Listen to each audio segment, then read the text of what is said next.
Hey everyone, it's Jamie Jill right here at Madlick Musings, and I have Kit Tosello with us today. Hey Kit, Hi, good to see you. good to see you too. I'm happy to have you here. Um, and for those of you who are just chiming in here on Madlick Musings, one of the things that's a little bit different about this podcast is my poor guests do not get a list of questions to prepare for. We just kind of have this whole like kick back, relax, let's chat like we're in a coffee house type of thing. And we never quite know where the conversation's going to take us, but that's kind of what Love makes it. it real, right? Love Right. it. So we will talk about your book today. We always use books to kind of like start off the conversation.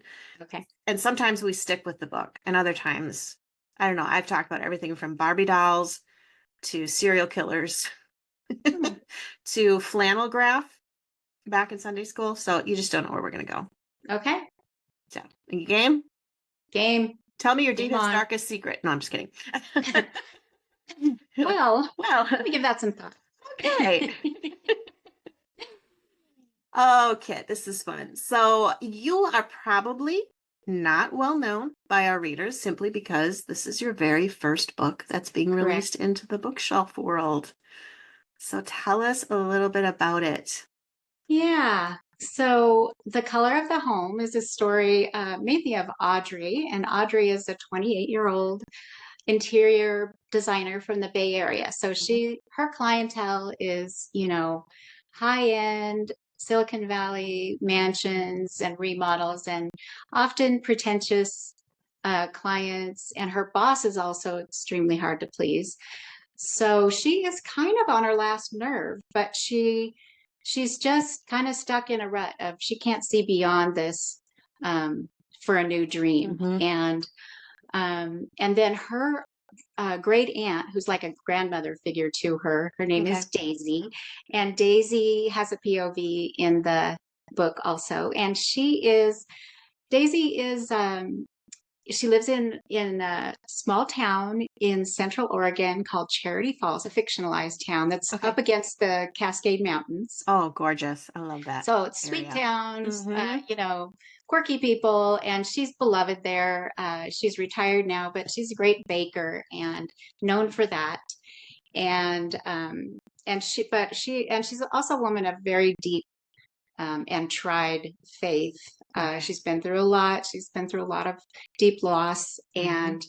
but now she's facing her husband is descending into Alzheimer's, and Mm-hmm. they need to move to assisted living. So she connects with her niece, and they used to have a really good connection, the two of them. Mm-hmm. And she asks um, Audrey at probably the worst time in Audrey's career. She asks Audrey to help her kind of sort through the house and get Yeah. it ready for sale. Yeah. And Audrey agrees to this, and it's only meant to be for a couple of weeks. And she does put her career on hold and at great, you know, potential peril. Right. Right. There is never a good time for that transition, really, Right. because it's such a severe transition for the people moving from their independence into assisted living. So it's not just, hey, we're moving to a new house. It's a major life change for Yeah. everyone. Yeah. And in her case, they've lived in this home. They've lived in this home well. They've really lived there Yeah. for many decades. And just to try to, even with her established faith, Hmm. to she's letting go of her husband at the same time she's letting go of Hmm. everything that Yeah. um, is normal to her. Yeah. And so in walks Audrey, and it's just really the dynamic between the two women is really interesting, and an encouragement to both of them. Obviously, they have a lot to learn, Yeah. and to reestablish their connection and their love of things like talking about books. They do a lot of Right. that, like they did when Audrey was younger. So there's Yeah. some, you know, book references, little Pride Mhm. and Prejudice thrown in there, little Jane Austen. Can't help Mr. myself. Darcy always has to make an appearance in Yeah. every book somehow. Somehow. So I do. I actually kind of talk a bit about another Austen title that's a little less talked about. So I won't mention what that is, but Okay. we go into that a little bit. That's fun.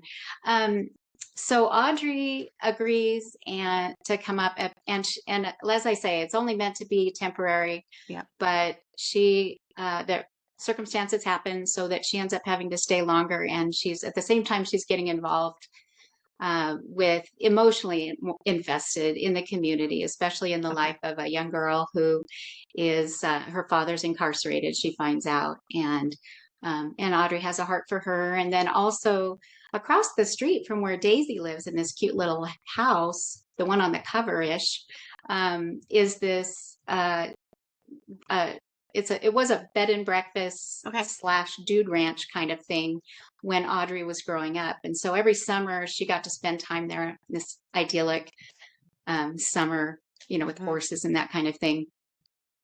But now she looks at it and it's fallen into disrepair. And it's also where the tragedy with her father happened when she was Okay. a teenager. And so she Okay. hasn't been back since then. And that's something that she has to reconcile as well. Yeah. Wow. There's so many like loose ends in that. It's just really the story of life in a fictional Yes. form. It is. I mean, Yeah. um, I think all of us at some point have to face some sort of life interrupting, whether it's Hmm. a tragedy, a loss, a trauma, and and we all kind of develop our own Right. coping methods that aren't always necessarily Hmm. super helpful.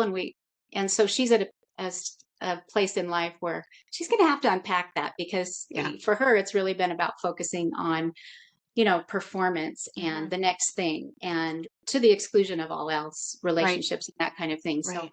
finding out again that, can the small life be a good life Right. is a question, I would say. Right. Well, that's a good question too, because you think about the stages that we go through in life, and watching my children getting to their teens, and now they're starting to go, oh, what do I want to be when I grow up, and all of that. And so much of the world is about building success and career, and then all of a sudden you hit this age when you're like, do I care?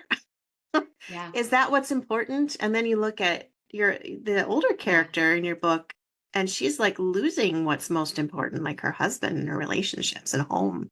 Right. Right. And Audrey hopefully will discover it for the first Yeah. time herself. Hmm. Yeah, I think it's tricky as parents, It isn't it? is. It Because we is. want, we can't help encouraging our kids to go for their dreams, Right. and to find out what they're good at, and to Hmm. pursue things. Hmm. But there's also this balance that sometimes I think it takes some maturity to Yeah. get to the point where we start to look at, oh, you know, how do I balance that with things that are really meaningful? Right. Right. And what are the priorities? I was talking to a young lady, and I was like, what do you want to be as you're looking at college and stuff coming up? And she's like, I just want to go somewhere where I can make bucks. Mhm. And I was like, oh. And I think she was partially joking, so whatever. But it hit me like there are so many people her age that are looking at their future, and it is very much wrapped up in a culture of success and Yeah, not necessarily fame, but security and safety in the yeah, tangible at the expense of relationships. yeah, absolutely. Yeah. Hmm. And there's a quote that Daisy says at one point. She says, kind of to Audrey, she says, "Honey, the unexpected life is our actual life." And so, Mm, and I heard recently Nancy Ortberg said, we don't get the story that we would pick, or something, some variation on there. right. We we there's a wake up call where we realize we don't get to write our own story. And for me, that's kind of been the exciting part of the journey, is learning to trust God with my story, and like, oh, maybe he could write a better one than anything that I would dream of. Yeah. And don't you love it when God throws the unexpected at us? Oh yeah, yes and no. Yeah. I was like, what In are the you aftermath. thinking? And he goes, well, I am thinking. Yeah. And that's about all he tells me. I'm like, well, good. I'm glad you're thinking, Lord. Hindsight is 2020, and It it is is. beautiful though when we see the ways that he, even the hard stuff, Hmm. um that he just doesn't waste anything. Right. Right. Yeah. He doesn't. He doesn't waste anything. It's interesting because I think your book to me hits a chord when you're talking about the inclusion of someone who's descending into Alzheimer's, Mhm. and then the aunt who's having to work with that. And my dad has Alzheimer's. And so Mhm. each day you're descending into it a little bit deeper and it's a little bit darker and a little bit shadowier. But yet the memories that we're still making and the neat things that are still happening, you can see God weaving through my dad's story. Like my dad's story is shifting, but it's not over and it's not wasted, Right. you Yeah. know? Yeah. And there, I think, there's beauty in that. And Hmm. there's beauty in that you will look back and it'll probably look even more beautiful Yeah. Yeah. at some other time on your journey. But Right. um, Right. yeah, it's a common thing that seems like more and more of us are having to deal with our parents. And Yep. yeah, Well, I think part of it is too, we hit that age. It's funny because there was a time when all of my friends and I were like, oh, little children, because that's the stage we were in. And now it seems like all the messages going back are like, so my mom called today. It's all this yeah, care of people that you weren't expecting to have to care for. yeah. And it never comes at a time where you've got it perfectly etched into your schedule. Right. Hmm. And I think you said that your character finds that out too. Yeah, for sure. And even Daisy with her, maturity and wisdom, Yeah. um, feels a little blindsided Mm-hmm. that life happens so fast and Yeah. it's time for the next season. Right. Right. Okay. So your main heroine, you said, is kind of in the industry though, as far as like design and boutique and chic and all these terms I don't know because I'm a country girl. So I don't even know the terms, but tell us a little bit about that because that's got to be like, do you have experience in that world yourself, or how do you write that? If you're, Yeah. because So, I couldn't. okay. Well, I have, yeah. So I was a Okay. kitchen designer for many years. So I was in that world and actually in California. I spent a lot of time in San Francisco Bay Area, even though I lived Okay. south of there. So yes, I can relate to a Mm-hmm. wide variety of types of clients Sure. um, that you want to impress Mm-hmm. and the pressure that comes with that. I can relate to the panic attacks that my Mm-hmm. character is, um, you know, experiencing at, at a certain age in my life when that was Mm-hmm. something that I dealt with. How that intersects with being in the public eye and having expectations on you and that sort of thing, you know, that's a real Yeah. thing. Yeah. Um, but yeah, and Audrey, she has a real kind of a niche within the interior design world where she has a really good eye for color. And it's really great to have Okay. somebody on staff who has that you can go to even in the kitchen design world. Mm-hmm. And it was something that I enjoyed too, color. So Mm-hmm. the title, there is a tie in there I because like that. yeah, so Audrey, she actually sees the world in Pantone colors of the year. So she'll spy Hmm. a woman's, bold mustard purse and think, I think that was mimosa and that was Pantone's color of the year in such and such a year or whatever. Wow. And so it's also about her just exploring that side of herself, that creative Mm-hmm. side of herself, and what it means to her apart from her career. Okay, so here's a question for you. When you think about the creative part of yourself, and then you think about family, how do you think creativity and family work together to build a story? Ooh, It's an interesting question it because is. it's I shouldn't say it isn't interesting. It's a question that's in my head that is Yeah. interesting me. Okay. I think, yeah, and I don't know if this is at all what No, you're asking, go for it. but what I went to was all the years when I had kids. We have three kids, and they're Hmm. all now adults from age 25 and up. But when I was raising kids, and we also had small businesses. There was a time in life when we had three small businesses and Wow. two small children and one on the way. That Oh, was the wow. epitome of. But life was just so full, sometimes too full, and you're always Hmm. striving for that balance. Inevitable, you can't find the balance. But Right. um I think back and I think, why didn't I read more? Why didn't I write during those seasons? And I feel like I didn't actually kind of miss the writing part so much because I was always working with my kids on some creative level Okay. with their schoolwork or Yeah. nurturing their creativity. Um, So I don't think that's what you were asking, No, it um, is. It is but because it is part of the parenting life. There's a lot of creativity involved. yeah. Well, and it is kind of along the lines of what I was thinking because, you can be somebody who like your main character in your book who wants to create, who wants to produce something beautiful. You could be someone like, myself who's a writer, but then you have small children and how on earth am I supposed to balance that? And Right. so, how do you mesh that need to be creative with the element of the functionality of life and how life is pulling at you from all different angles? Yeah. Yeah. Yes. That is the trick, right? Mhm. Mhm. Because there's a kind of creativity that's very practical, and then there's a kind of creativity that's also very explorative. And Right. I think it's important to balance the two. Yeah. Um, Yeah. yeah, people Yeah. like you and I who are I remember. professional Yeah, creative people. exactly. Right. And then in so much of my oomph comes from being creative. Like my husband Yeah. wants to go kayaking and I like to kayak, but I don't come away from it energized. Like Yes. I enjoyed it, but I didn't Yeah. use anything creative. And so I feel like I still have to go produce something because That's I why I haven't. take my camera everywhere. Like I would be off Yes. on the shore taking a picture of the pretty colored Hmm. kayaks laying upside down like a Hmm. rainbow. You Yeah, know, I have exactly. to do it. Yes, I agree. My husband and I, like when we were first married before we had kids, we would go out to Montana all the time. And he liked to fly fish. And when you're on a stream or a river fly fishing for 8 hours, for a sportsman, that's wonderful. For someone like me, I'm like, my brain is going into like it's melting. It's dying a slow death of boredom. Right.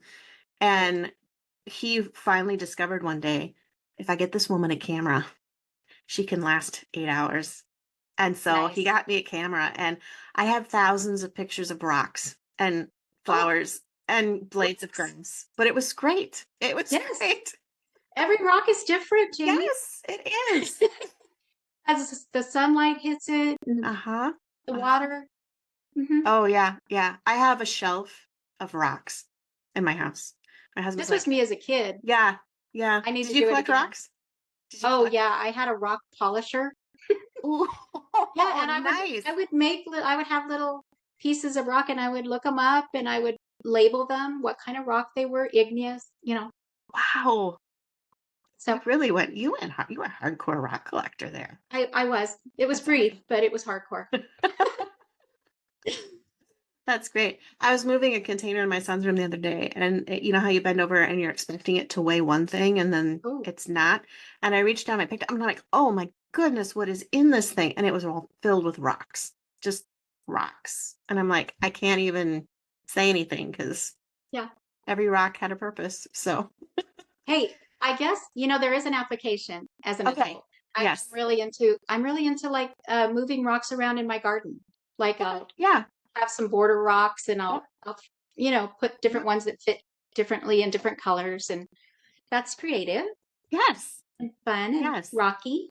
Yes. And that's kind of like flower gardening. I Yeah. find myself every year adding a little bit more to my deck atmosphere to make an aesthetic. And then Yeah. my husband's like, he's the practical one. So this is where it's like you have creatives and then you have the practicals. And he's like, And why do you yeah, keep buying flowers for the deck? And I'm like, because they're beautiful. And he goes, and they draw the bees. If we didn't have the flowers, we wouldn't be dodging bees. And I'm like, but nobody would want to be outside because but it who, wouldn't be yeah, enjoyable. who's gonna sit outside on a I'm on plain your wood team, deck? Jamie, but Thank you. my husband would, yeah, yeah, Yeah. we definitely have that push-pull balance Yeah, on it's the yin and practicality too. yang. Yeah, yeah. We were talking about a bathroom situation last night and things we needed to do to not redesign it so much, but make it more functional. And I looked at him and I said, "Well, if we could do this, then it would look prettier." And he goes, "But why? Why? We're not worried about how it looks. We just need to make." I'm like, "But we are." And he's like, "Why are we looking at how it looks?" And I'm like, "Because it's pretty." Can't give you any other functional, logical reason that it's pretty. I mean, and yeah, Yeah. and an interior designer would say we start with like what our husband asked, like how is this room supposed to function? How do we Right. want this room to function now? And that changes all the time. Kids Mhm. move out, and we're like, oh, how Right. do we want this Exactly. space to function? So there is a practical side of it that you Mhm. can involve him in, and then Mhm. you know give and take. And then nudge him out. so that I can decorate, Yeah. right? Yeah. We want to be here. I love it. I love it. So you're definitely a creative then, as Yeah. evidenced by the fact that you designed kitchens, which is way cool. That was pretty interesting because I just fell into it. Okay. I was going to college to be a nurse, which I would have made a terrible nurse. I just thought it was very, you know, That's what you it's just, do. a, You you pick know, a career. admirable. Right. But I quit school and worked for a while, and I went to work for this lumber company and this was in the mid 80s, Okay. and they had a home center before there was like a Home Depot or Lowe's or any of that Oh, in sure. our area. Mm-hmm. They had a kitchen design center, and I sold appliances um and they trained me to do we sold like modular kitchen cabinets. So Oh, we were, sure. Yeah. there were set sizes and that kind of thing. And math comes pretty naturally to me. So it was all hand drawn at that time. It was graph paper, Oh my and we had to goodness. do. I learned to draw like not just elevations, but draw a room on perspective. From this corner over here, Wow. how would everything angle?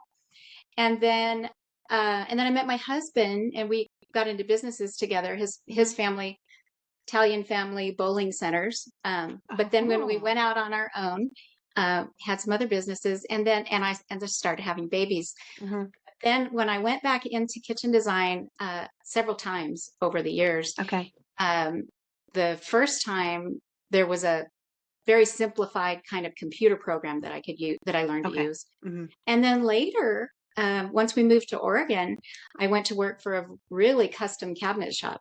They did beautiful work, furniture, and I learned CAD drawing Yep. there, and Hmm. even got to design the details of built-in tables and really beautiful things. Ooh.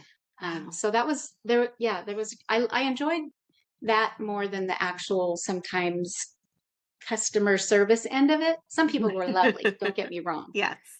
but there was at that time a big boom going on Okay. in Bend, Oregon, and Hmm. this was before the market took a Crashed. major Yeah. tumble in Yep. 2009. Right. And at that time, there was a lot of outdoing each other. There Hmm. was, Hmm. there were butlers' pantries and wine cellars and lots of extras.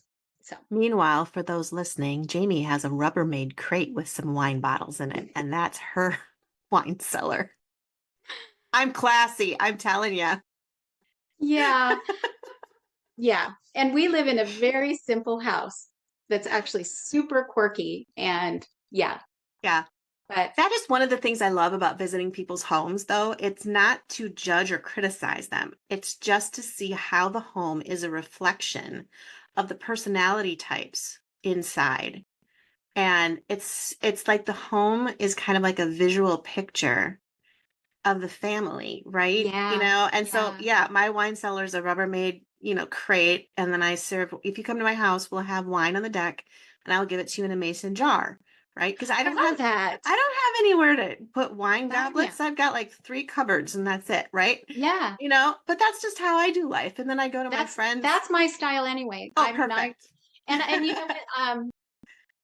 Back to the book, Audrey Yeah. is dealing with something that I had to deal with, and that was that actually when I stepped away from that world of kind Mm. of high end stuff, um, I felt like I was taking a mask off, and I Oh, didn't even know I interesting. was wearing, Okay. because when you're selling things to somebody that you don't necessarily even really desire yourself, you know Right. what I mean? Like I'm a Yeah. simple girl. I'm a Sure. mason jar girl too. Sure. So, yeah, You do. You kind of adopt what is a trend or what is the expectation. yeah. And I could appreciate it, and I Hmm. really enjoyed Oh, yeah. creating it. Yeah. Um, but Yeah. yeah, Oh, when I sat on my friend's deck that overlooked a mountain range and there was a sunset and we had these luxurious wine goblets and everything was just crystal and beautiful.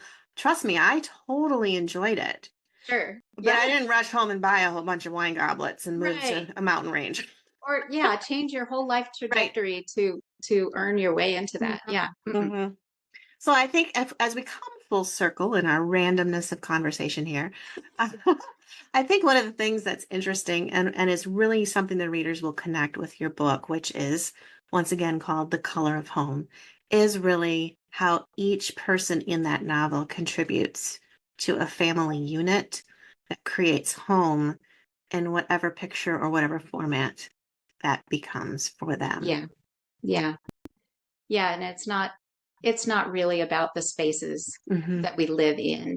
Right. It's the people that we live with Mm-hmm. and not even, necessarily blood relation, just Right. we can make a family in our community in a lot of different Yeah. ways. Absolutely. And that is, for me anyway, that's a lot more life-giving Yeah. than the fancy house on the hill. Amen. But if you have a fancy house on the hill, enjoy it. Nothing wrong with it. I'm just gonna throw that out there too. Yeah. But Invite me over. Yeah, invite me over too, because my house ain't fancy. Yeah. Oh, I love it. I love it. So the book is called The Color of Home. It releases September 24th from Revell Publishing. So we are sisters from Baker Publishing Group. So that's always fun. Yeah, And they've been great. Yes, they have. They're great. They're absolutely great. This is a book that has been endorsed by best-selling and award-winning author Melody Carlson. She says that you have richly layered scenes, intriguing characters, and a compelling story. How nice is that? That's pretty high praise there. So I made my day. That.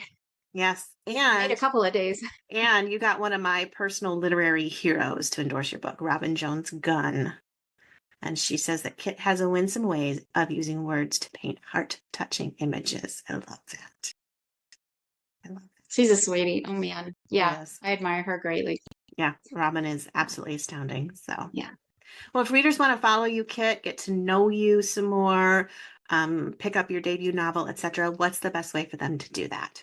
Yeah, well, I'm pretty active actually on Instagram and Facebook. I like that space. I like taking pictures, as I said, of pretty things and talking about books. Yeah. But I also have a newsletter called The Tea because our family owns a loose tea shop. So I tie that in when I do giveaways through my newsletter. A lot of books and tea giveaways and news. All that is is available on my website. You can find all those links really easily. Awesome. And now all the tea drinkers that are listening are going to rush to sign up because tea giveaways is like a perfect enticement to sign up for a newsletter. We just have one business now, and we've had it for almost 10 years, and it's tea.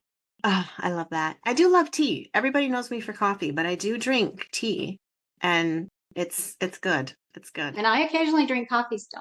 It doesn't like me very much, but we used to have a coffee house too. So see, I think you and I are kindred spirits in a lot of ways. Equal opportunity. Yes. I love it. Well, Kit, this has been an absolute joy to have you, and I'm so excited to see your book hit the shelves and hear readers' thoughts. And obviously, you have a heart for reaching people with encouragement and the truth. So thank you so much for your writing, and we'll have you on again. This was fun. Thank you for having me, Jamie. Thank you.